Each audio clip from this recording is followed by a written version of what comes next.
Bonjour à tous et bienvenue aujourd'hui une nouvelle vidéo.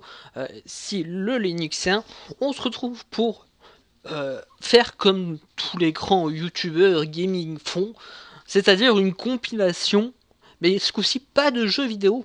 On va aller sur une compilation de logiciels gratuits sur Linux et disponible parce que je trouve que faire une grosse vidéo sur des petits logiciels assez simples à installer et très simple à expliquer ne va pas prendre une vidéo entière. Donc j'ai regroupé 2-3 logiciels assez utiles à l'utilisation.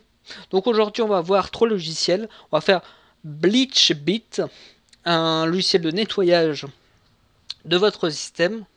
On va faire GSmart Control, donc un logiciel qui va contrôler votre disque dur, vous donner quelques petites infos dessus, tout ça. Et le dernier, Pushbullet, un système qui va gérer vos notifications, vos SMS et vos mails de votre téléphone à votre PC. Et tout ça gratuit et sur Linux, avec quelques installations que j'expliquerai au fur et à mesure. On va déjà commencer par BleachBit, qui est un petit logiciel de nettoyage justement, comme j'en ai parlé à l'instant. Donc on a deux versions, BleachBit normal, BleachBit at root. Je préfère lancer celui version root, donc administrateur, où il demande évidemment le mot de passe.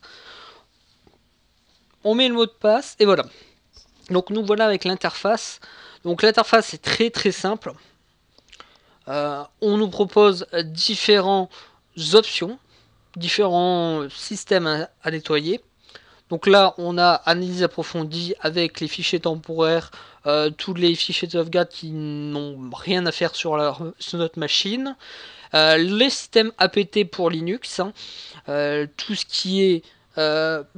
donc là, il va faire un apt auto-clean, auto-remove, clean et vérifier la liste des paquets et voir si des serveurs de paquets sont encore disponibles ou pas, et s'ils sont plus disponibles, il va les supprimer. Et au niveau du système, il va faire un nettoyage avec les anciens journaux, il va voir, normalement il fait aussi le navigateur, il va vérifier le navigateur, et tout ce qui est fichier temporaire, comme vous pouvez le voir, liste de documents récents, tous des petits objets qui encombrent la machine avec des documents pas forcément très utiles, à part si vraiment on a un problème sur la machine et qu'on veut vérifier les logs, mais sur une machine utilisateur comme ça, on n'a pas vraiment intérêt à voir ces fichiers. Donc pour l'utiliser, c'est très simple. Dans les catégories de base, on clique pour sectionner toutes les options qui sont en dessous. Il nous prévient que certaines options vont être un peu plus lentes à effectuer. Donc là, donc inspecter l'aperçu à la recherche de tout ce que vous voulez conserver. Donc on valide, c'est toutes des options pour nous dire, pour nous prévenir, hein, c'est pas pour nous, c'est pas des problèmes en eux-mêmes, mais c'est pour nous prévenir que ça va être lent, qu'il y a peut-être des fichiers qui vont être supprimés que vous ne voulez pas forcément supprimer, parce que dedans il y a aussi tout ce qui est navigateur, donc il peut supprimer tous les mots de passe préenregistrés, donc faire très attention aux paramètres qu'on va cocher justement, et vérifier bien que on coche bien les bonnes options et pas les mauvaises. Donc après on fait un petit aperçu, il voit ce qu'il y a à supprimer et on fait un nettoyage derrière pour nettoyer. Il demande, hop, voilà, il a supprimé, il s'est éteint, il s'est fermé tout seul, il a tout supprimé ce qu'il avait besoin. Donc voilà pour le premier logiciel. Donc vous retrouverez ce logiciel sur Linux comme sur Windows. Je précise quand même parce que ce logiciel est quand même assez utile. Je vois pas plus son utilité sur Linux. Mais sur Windows, il est vraiment très utile parce que c'est vrai que Windows va occuper beaucoup de place pour pas grand chose. Et je trouve que en le présentant sur Linux, on le présente sur Windows par la même occasion, les options sont les mêmes, tout est pareil. Le lien pour le télécharger sur Linux comme sur Windows sera dans l'article que je présenterai avec ces logiciels sur le Linuxien. Le lien WordPress sera dans la description. N'hésitez pas à aller voir. Ensuite, on va passer à G Smart Control. Voilà, G Smart Control, donc qui est un logiciel qui va vérifier vos disques durs, leur fiabilité et tous vos paramètres. Donc là, on peut voir qu'il y a le premier disque dur qui est déjà installé dans la machine.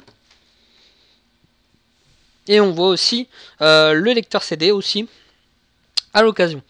Donc là, c'est tous les... Là, pour le coup, sur Linux, c'est tout ce qui va être dans /dev. Donc qui est les périphériques internes et externes de la machine. Donc du coup, on va voir tous des petits paramètres que la machine va pouvoir nous donner. Donc view détail. Donc là on voit le détail de ce que la machine a. Donc là on voit le disque dur, tout ce qui en est en rapport avec le disque dur, tous les paramètres de ce disque dur. On peut le déconnecter.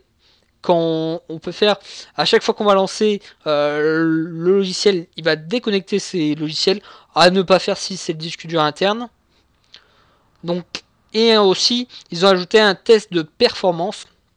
Parce que souvent, pas souvent, mais quelquefois dans les disques durs, il y a des petits problèmes où des secteurs du disque dur, donc des petites parties du disque dur sont mortes.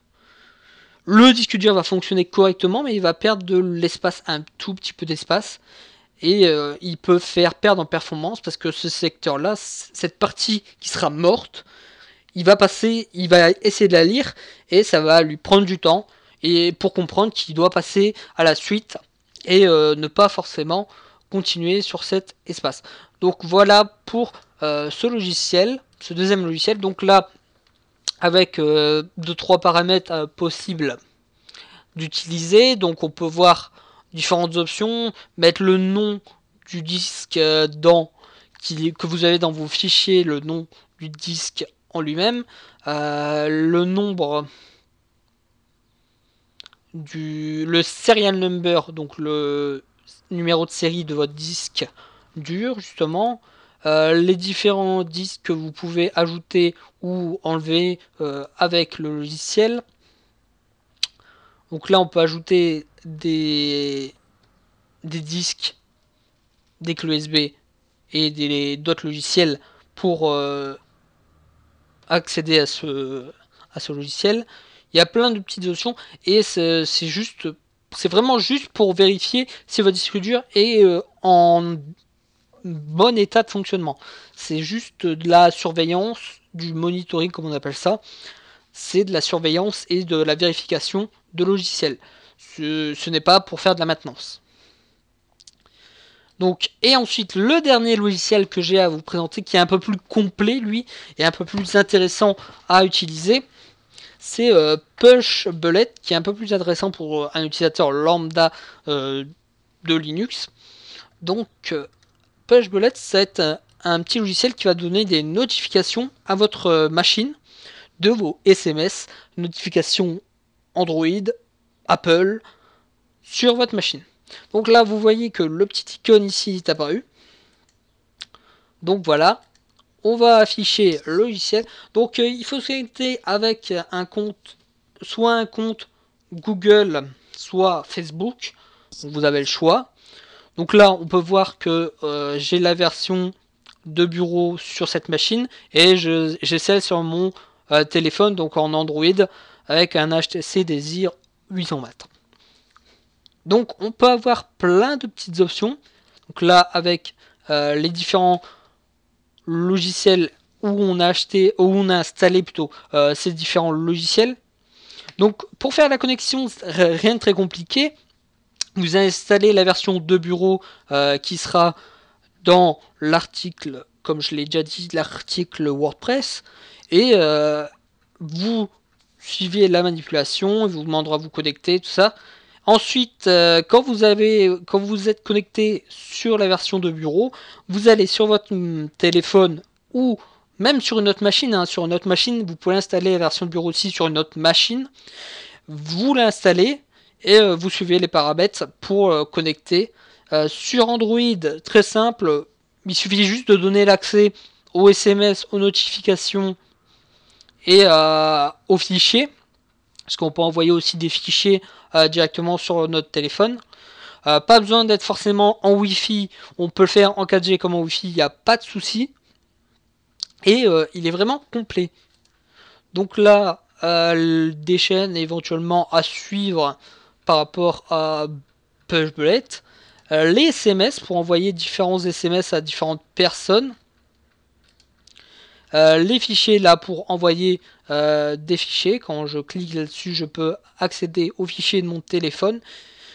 Bon, comme c'est de l'Android, ça va parce qu'on retrouve à peu près le même système. Parce qu'Android, si vous ne le savez pas, est basé sur un système Unix, donc le même système que Linux. Donc on va retrouver la même façon de fonctionner au niveau des dossiers. Donc après quelques petits paramètres, donc là ici device pour connecter vos différents logiciels. Donc là l'historique, des personnes invitées si jamais vous souhaitez, les personnes que vous avez déjà ajoutées, et un système d'encryptage que vous pouvez mettre avec un mot de passe éventuellement. Donc après éventuellement on a aussi une version People. Donc si vous avez des amis qui téléchargent le logiciel, vous pouvez les ajouter. Et ça va plus passer par des SMS simples, ça va passer par le logiciel en version internet.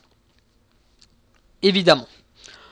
Donc ce logiciel sera aussi disponible au téléchargement sur Linux et sur Windows, hein, évidemment.